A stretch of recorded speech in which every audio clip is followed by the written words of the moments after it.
সময়ের ব্যবধানে মানুষের রূপ প্রতিনিয়ত পরিবর্তন। মানুষ জন্ম থেকে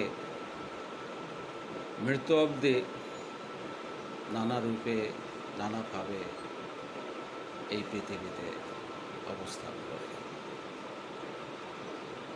জন্মলগ্ন থেকে হাঁটি হাঁটি পা পা করে সে বড় হয়। বড় হওয়ার পর তার যখন একটু জ্ঞান বৃদ্ধি পায়, বুঝতে পারে, জানতে পারে, তখন সে তাকে নিজেকে নিজের মতো করে তৈরি করতে থাকে। তার চাওয়া পাওয়ার ধরন সব কিছুই তার মতো হতে থাকে। সে মানুষ হয়, বড় হয়। বড় হতে হতে অনেক কিছু জ্ঞান আহরণ করে সে একটা পরিপূর্ণ মেধাসম্পন্ন একটি মানুষ হয়। কথা হচ্ছে, সেই মানুষটি আদতেই পৃথিবীতে কিসের জন্য, কেন, কি করল, কেউ কি জিজ্ঞাসা করেছেন? কেউ কি আমরা ভাবি? আসলে আমার দৃষ্টিতে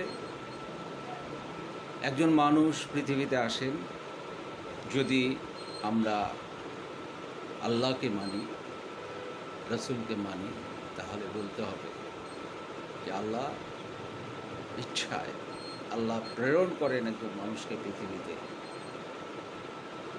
কিছু কাজ, কিছু দায়িত্ব দিয়ে।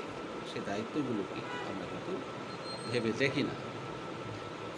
প্রকৃতপক্ষে আমার দৃষ্টিতে আমাদের পৃথিবীতে জ্ঞান হওয়ার পর নিজেকে যতটা না তৈরি করি, যতটা না নিজে নিয়ে ভাবি, পাশাপাশি এটাও ভাবা উচিত যে আল্লাহ আমাদেরকে পৃথিবীতে পাঠিয়েছেন তার কিছু দায়িত্ব পালনের জন্য, তার ইবাদত বন্দেগী করার জন্য।